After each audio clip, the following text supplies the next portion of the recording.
এটাই হলো কারিনার রুম।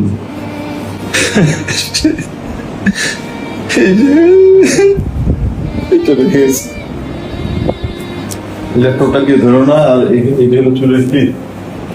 এই চুলের টিপ সে বাইন্দা এটা কাজ করতো।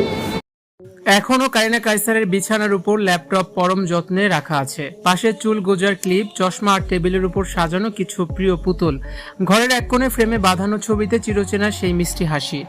পাশে কুশনে বড় বড় অক্ষরে লেখা বর্ন টু শাইন, যার জন্মই হয়েছে উজ্জ্বলতা ছড়ানোর জন্য।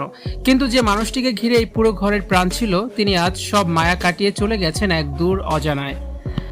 তিনি কারিনা কাইসার। মাত্র ৩০ বছর বয়সে জীবনের সব হিসাব নিকাশ চুকিয়ে পাড়ি জমিয়েছেন না ফেরার দেশে। তার আকস্মিক এই চলে যাওয়া কোনোভাবেই মেনে নিতে পারছে না পরিবার। সম্প্রতি সামাজিক যোগাযোগ মাধ্যমে ছড়িয়ে পড়ে একটি আবেগঘন ভিডিওতে দেখা যায় কারিনার বাবা মেয়ের শূন্য ঘরে প্রবেশ করে তার ব্যবহৃত জিনিসপত্র ছুঁয়ে কান্নায় ভেঙে পড়েছেন। মেয়ের ল্যাপটপ, চশমা আর বিছানা আগলে রেখে তার বুক ফাটা আর্তনাদ ছুঁয়ে গেছে লাখো মানুষের হৃদয়। বিছানায় রাখা মেয়ের ল্যাপটপটি দেখিয়ে অশ্রু ভেজা চোখে কারিনার বাবা বলেন, ল্যাপটপটা কেউ ধরো না, এটার মধ্যেই ও শেষ কাজ করে গেছে। সে ভেবেছিল হাসপাতাল থেকে ফিরে এসে আবারও কাজে বসবে, এটাই ছিল তার শেষ কাজ। কারিনা কাইসারের লিভার প্রতিস্থাপনের সব প্রস্তুতি নেওয়া হয়েছিল, কিন্তু সেই সুযোগ আর পাওয়া যায়নি। ভাগ্যের নির্মম পরিহাসে সব চেষ্টা ব্যর্থ করে কারিনা কাইসার না ফেরার দেশে পাড়ি জমিয়েছেন।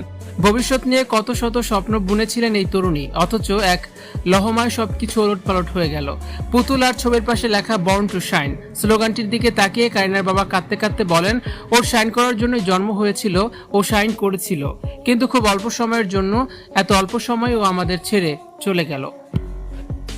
যারা কারিনাকে চিনতেন তাদের মতে, কথা বলার আগেই যার মুখে সবসময় এক চিলতে মিষ্টি হাসি লেগে থাকতো, সেই হাসি খুশি আর প্রাণোচ্ছল মেয়েটি এভাবে চিরদিনের জন্য হারিয়ে যাবে তা কেউ কল্পনাও করতে পারেনি।